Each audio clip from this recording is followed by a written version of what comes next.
March 16, 2023.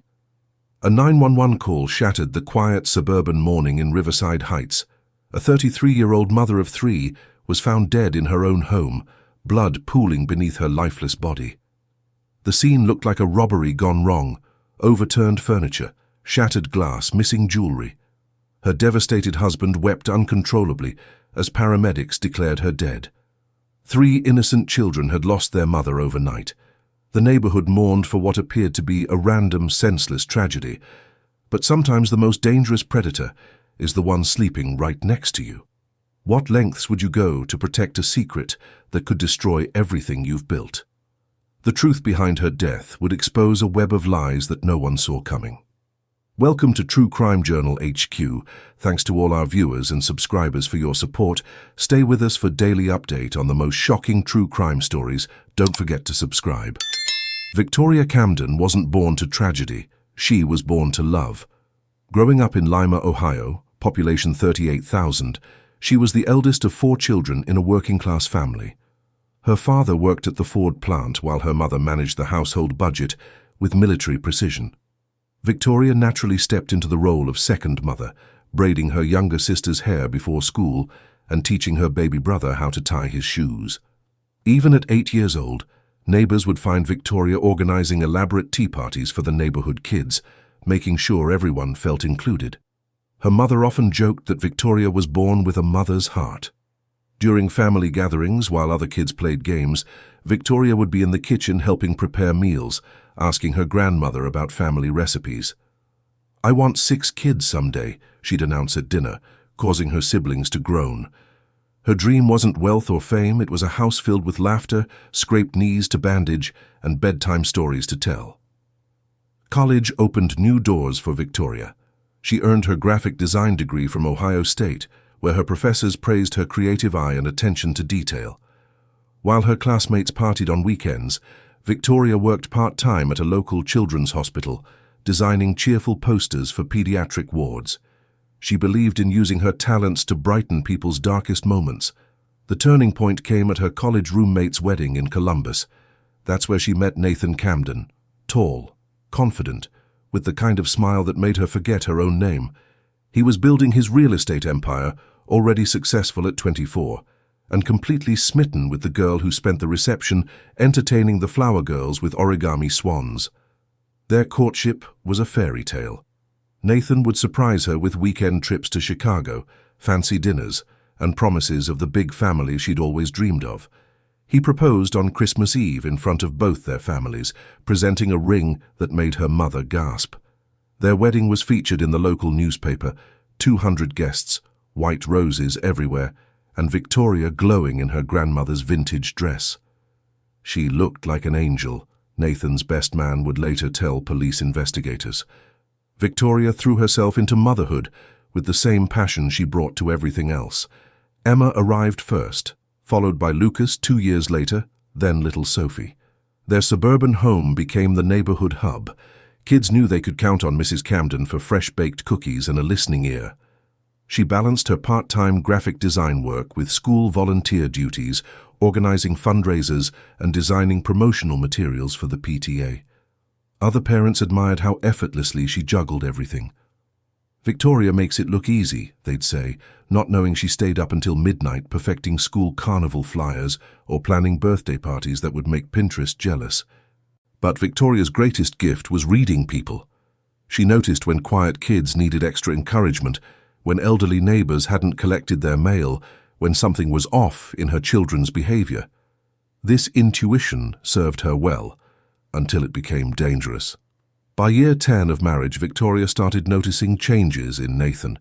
He'd always been ambitious, but now he seemed restless, distracted. Phone calls ended abruptly when she entered rooms. Weekend family time became business meetings that couldn't wait. When she'd ask about his day, his answers felt rehearsed. Have you ever had that gut feeling that something wasn't right with someone close to you? Victoria tried dismissing these feelings as postpartum anxiety or marriage growing pains. What would you do if you discovered a hotel receipt in your spouse's pocket? If you think this could never happen in your circle, that's exactly when it can. Subscribe now. Protect yourself with knowledge. And if you won't, tell us why in the comments. Your reason might not hold up when the truth hits home. But Victoria's greatest strength, her ability to read people, would soon reveal a betrayal that would cost her everything. Spring 2022 brought chaos to the Camden household. Victoria's graphic design clients were demanding longer hours, and juggling 3 kids' schedules was becoming impossible. After weeks of research, she contacted Elite Family Care, a prestigious agency known for thoroughly vetted candidates. Anastasia Volkov arrived on a Tuesday morning with impeccable references.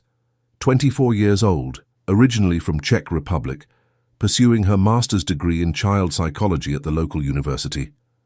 Her English carried a charming accent that made even mundane conversations sound sophisticated. She had worked for 2 other families, both providing glowing recommendations about her reliability and warmth with children. The kids fell for Anna immediately. Emma loved braiding Anna's long blonde hair. Lucas enjoyed her help with homework. She made math fun with games from her homeland. Little Sophie clung to Anna during bedtime stories, mesmerized by tales of European castles and magical forests. Victoria felt guilty about how quickly Anna integrated into their family routine. Within weeks, Anna knew exactly how Emma liked her sandwiches cut, which songs calmed Lucas during thunderstorms, and Sophie's favorite stuffed animal for nap time. She anticipated needs before Victoria even noticed them. "She's a godsend," Victoria told her sister over coffee. "I don't know how we managed without her." Nathan agreed wholeheartedly, perhaps too enthusiastically. Nathan Camden was approaching 40 with the restlessness of a man questioning his choices. His real estate business was thriving, but success felt hollow. The mortgage payments, soccer practices, and dinner conversations about homework left him feeling trapped in suburban monotony. Anna represented everything his life wasn't: youth, mystery, intellectual conversations about psychology and European culture. When Victoria worked late on design projects, Nathan found reasons to stay downstairs while Anna studied at the kitchen table. Their conversations started innocently. Nathan would offer coffee and ask about her thesis on childhood development. Anna, lonely in a foreign country, appreciated having an adult to talk with about topics beyond cartoon preferences and bedtime routines. "My research focuses on attachment theory," Anna explained one evening, books spread across the granite countertop. "How early relationships shape our capacity for intimacy." Nathan leaned closer, genuinely interested. "Do you think people can change those patterns?" The question hung between them, loaded with meaning neither acknowledged.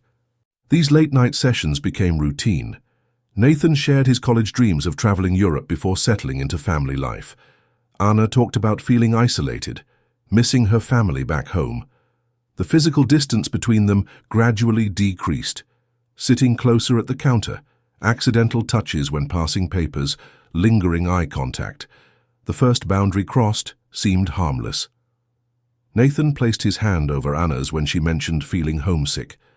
The second time, she didn't pull away. By the third time, she squeezed back. "You understand me in ways Victoria doesn't," Nathan confessed one night in October. Anna's response was barely a whisper. "I feel the same way." Neither mentioned Victoria's name during these conversations anymore. It was easier to pretend she didn't exist in their private bubble of connection and growing attraction. "Have you ever hired help for your family? How well do you really know them?" Victoria's intuition kicked in during Thanksgiving preparations. Anna seemed jumpy whenever Victoria entered rooms unexpectedly. Nathan's behavior shifted too, defensive about work schedule changes, protective of his phone, and strangely eager to praise Anna's work with the children. The signs were subtle but accumulating. Nathan volunteered to drive Anna home from late study sessions. He knew details about her university classes that Victoria had never heard. Anna blushed when Nathan complimented her cooking, but avoided eye contact with Victoria entirely. December brought the hotel receipt, Marriott downtown, a night when Nathan claimed he was at a client dinner. Victoria found it while doing laundry, crumpled in his suit pocket.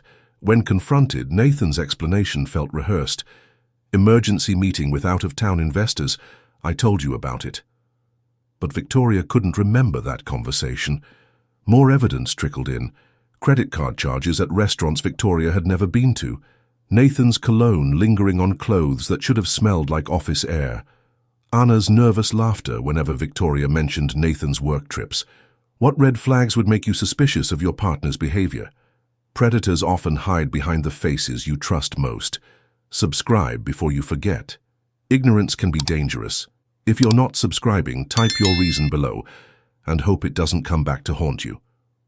Victoria thought she'd found the truth, but what she discovered next would push Nathan to a point of no return. January 2023 marked the point of no return. Nathan and Anna's relationship moved beyond emotional intimacy into dangerous territory. Tuesday afternoons became their sacred time. Victoria's standing client meetings provided a 2-hour window of stolen moments. The Marriott downtown became their regular spot. Room 412. Nathan would arrive first, Anna 20 minutes later. They developed an elaborate system of communication. Anna would text "grocery run" when she could meet. Nathan replied with office supply shortage as confirmation. Their conversations during these encounters revealed the depth of Nathan's deception. "Victoria doesn't understand my ambitions," he'd whisper, stroking Anna's hair. "She's content with suburban life, but I need more." Anna believed every word. She pushed harder for commitment, asking when he'd tell Victoria about them. "After the kids adjust to the divorce," Nathan promised, knowing he had no intention of leaving his comfortable life. Anna's demands escalated. She wanted public acknowledgement, weekend trips, a timeline for their future together. Nathan fed her empty promises while panic grew in his chest. He was juggling 2 relationships, 2 sets of expectations, and the mounting pressure was suffocating. "I love you," Anna whispered during their February meeting. "I need to know this is real." Nathan's response came automatically. "You're the most important thing in my life." But his sweaty palms and racing pulse told a different story. He was drowning in lies, and both women were pulling him deeper. Victoria Camden had always been methodical, but discovering the truth about her husband required detective-level precision. She started with what she could access quietly: credit card statements, phone bills, and Nathan's daily routines. The paper trail was damning. Recurring charges at the same hotel, always on Tuesday afternoons. Restaurant bills for 2 when Nathan claimed to be working alone. Gas purchases near Anna's university on days when Nathan supposedly had meetings across town. Victoria's hands shook as she traced the timeline. Every Tuesday for 3 months, the same pattern week after week. She created a spreadsheet documenting dates, locations, and Nathan's excuses. The data painted a clear picture of systematic deception. But Victoria needed more than circumstantial evidence. She needed confirmation. Confronting their mutual friends proved enlightening. "Oh, honey," her college roommate sighed over lunch. "I didn't want to say anything, but Mark saw Nathan at Angelo's with a young blonde woman last month. They looked intimate." Their neighbor confirmed seeing Nathan's car, parked near the university, multiple times. "I assumed he was scouting properties in that area," she explained apologetically. The crushing moment of absolute certainty came when Victoria accessed Nathan's phone while he showered. Text messages with A filled the screen. Intimate exchanges, planning meetings, discussing their future together. One message stopped her breath. "I can't wait until we don't have to hide anymore. Soon, my love." Victoria's vision blurred. Her legs gave out, and she sat heavily on their bed. The same bed where Nathan whispered loving words to her every night while planning a life with another woman. If you discovered your partner was cheating, would you investigate first or confront immediately? The evidence was overwhelming. Her marriage was a lie. March brought 2 ultimatums that would seal Nathan's fate. Anna struck first. "I'm tired of hiding," she declared during their Tuesday meeting. "Either you tell Victoria about us this week, or I will." Nathan's carefully constructed world crumbled. "Anna, please, I need more time. The kids—" "No more excuses," Anna interrupted, her hands trembling with emotion. "I deserve better than being your secret. If you don't choose me, I'll tell Victoria everything myself." Nathan returned home that evening to find Victoria sitting at the kitchen table, divorce papers spread before her like weapons. Her voice was eerily calm. I know about Anna. I know about the hotel. I know about all of it. Nathan's face drained of color. His mouth opened and closed wordlessly. I'm filing for divorce, Victoria continued, her composure cracking slightly. I'm seeking full custody of the children, and Nathan. Everyone will know why our marriage ended. Your business partners, your clients, the school parents. Everyone will know exactly what kind of man you are. Nathan felt the walls closing in. Anna demanding he choose her. Victoria threatening to destroy his reputation and take his children. Everything he'd worked for, his business, his standing in the community, his relationship with Emma, Lucas, and Sophie, hanging by a thread. Have you ever been in a situation where all your options seem terrible? One decision can change the rest of your life.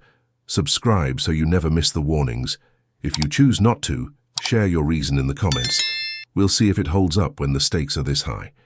On March 15th, everything would come to a head in a way no one could have predicted. March 15th, 8:47 p.m. The children were safely at Nathan's mother's house for their weekly sleepover. Anna was attending her Wednesday night psychology seminar. The house stood empty except for husband and wife, facing each other across 12 years of marriage and a mountain of lies. Victoria had prepared for this moment. Bank statements, credit card receipts, printed text messages, hotel receipts, all arranged methodically on their dining room table like evidence in a courtroom. Explain this, Victoria said, her voice steady despite the storm raging inside her chest. Nathan's first instinct was denial. Victoria, these could mean anything. You're reading too much into Room 412, Marriott downtown. Victoria cut him off. Every Tuesday for 3 months, the same room, Nathan. The same day Anna conveniently had errands to run. Nathan's face went pale. His mouth opened and closed like a fish gasping for air. I saw the messages, Victoria continued, pulling out printed screenshots. Your promises to leave me, your plans for a future with her, your lies to both of us. Nathan shifted tactics, dropping to his knees beside Victoria's chair. Baby, please let me explain, it meant nothing. She threw herself at me and I was confused, going through a midlife crisis. Don't. Victoria's voice cut like glass. Don't you dare blame her or your age or anything else. You made choices, Nathan. Every text, every meeting, every lie, those were your choices. Nathan's desperation reached fever pitch. Think about the kids, Victoria. Think about Emma's soccer season, Lucas's piano recitals. Do you want to destroy their stability over a mistake? Victoria stood, her resolve hardening like steel. I am thinking about the kids. They deserve a father who isn't a liar and a cheat. The divorce papers are already filed. I'm seeking full custody. And Nathan, everyone will know, your business partners, your golf buddies, the parents at school, everyone will know exactly who you really are. Nathan felt his world crumbling. His reputation, his business, his children, everything slipping away because of one affair, one mistake, one moment of weakness. You can't do this to me, Nathan whispered, his voice taking on a dangerous edge. I already have, Victoria replied, turning her back to him. That was Nathan's breaking point, the moment when desperation transformed into something darker. His successful life, his carefully constructed image, his relationship with his children, all of it would vanish because Victoria couldn't just forgive and forget like other wives did. What do you think goes through someone's mind the moment they realize they've crossed a line they can never uncross? Nathan's hands moved before his mind could process the decision, the crystal paperweight from his desk. Heavy, solid, within reach. One swing. Victoria collapsed. The sound of impact echoed through the house, a sickening thud that would replay in Nathan's nightmares for years to come. Blood pooled beneath Victoria's head, seeping into the white carpet they'd chosen together just 2 years ago. For 30 seconds, Nathan stood frozen. Victoria's eyes stared at nothing. Her chest didn't rise or fall. The woman who'd loved him, trusted him, given him 3 beautiful children, gone. Then Nathan's real estate training kicked in. Crime scenes, property damage, insurance claims. He'd seen enough to know what investigators looked for. Stage it. Make it look random. Nathan's hands moved with calculated precision. He overturned furniture, scattered Victoria's purse contents across the floor, pulled drawers open and dumped them. He removed Victoria's wedding ring, her diamond earrings, the gold necklace he'd given her for their 10th anniversary. The back door. He jimmied the lock from the inside, then exited and re-entered to create forced entry evidence. Footprints in the garden bed. He created them with his own shoes, then carefully cleaned them afterward. Nathan surveyed his work with the cold efficiency of a man who'd just solved a property development problem. The scene told the right story. Home invasion, robbery gone wrong, innocent wife in the wrong place at the wrong time. Only one detail remained: calling 911. Nathan sat on the front porch for 5 minutes composing himself. When he finally dialed, his voice broke with what sounded like genuine grief. 911, what's your emergency? My wife. Oh God, my wife is dead. Someone broke into our house, there's blood everywhere, please hurry. Nathan's performance was Oscar-worthy. Hyperventilating, sobbing, the devastated husband discovering his beloved wife murdered by random criminals. First responders arrived within 6 minutes. Paramedics pronounced Victoria dead at the scene while police secured the area. Nathan sat in the ambulance, wrapped in a blanket, playing the role of traumatized survivor perfectly. I was at the office late, he told investigators between fake sobs. Victoria texted me at 8 saying she was going to bed early. When I got home, the back door was open, the house was destroyed, and she was... Detective Morrison took detailed notes. The scene supported Nathan's story completely. Forced entry, missing valuables, no signs of personal violence beyond the fatal blow. Meanwhile, Anna Volkov sat in her psychology seminar, taking notes on childhood trauma, completely unaware that the man she loved had just murdered his wife to protect their secret. The Camden children slept peacefully at their grandmother's house, unaware they'd become orphans in everything but name. Could you tell if someone you knew was capable of something like this? If you think you can always spot the danger, you're already at risk. Subscribe now, don't be the one who realizes too late. And if you won't, comment why, so we can all hear your reasoning before reality proves you wrong. Nathan thought he'd committed the perfect crime, but he underestimated the one thing that would bring him down. Detective Morrison initially bought Nathan's story. The crime scene looked textbook: forced entry, missing valuables, grieving widower. Case closed. But small details nagged at the experienced investigator. The jimmied lock showed scratches on the wrong side. Victoria's wedding ring was missing, but her expensive watch remained untouched. Most telling, no defensive wounds, suggesting she knew her attacker. The breakthrough came from Nathan's phone records, dozens of calls to Anna Volkov's number, including one just hours before Victoria's murder. Hotel security footage from the Marriott confirmed their affair, showing Nathan and Anna entering room 412 multiple times over 3 months. When detectives approached Anna, she crumbled immediately. Nathan told me his marriage was over, she sobbed. He said Victoria knew about us and was filing for divorce. I had no idea, oh God, I had no idea he would. Anna revealed Nathan's desperation during their last meeting. His fear of losing custody, his business reputation, everything. She'd given him an ultimatum: choose her or lose her forever. He texted me Tuesday night saying it was over between us, Anna continued, that he'd chosen his family. I thought he'd finally told Victoria the truth. The timeline was damning. Nathan's office work alibi crumbled when security cameras showed his car leaving downtown at 8:30 p.m., 30 minutes before Victoria's estimated time of death. Nathan's arrest came 3 weeks after the murder, faced with overwhelming evidence, phone records, security footage, Anna's testimony. He finally confessed during hour 12 of interrogation. I never meant for it to happen, Nathan claimed, still trying to minimize his actions.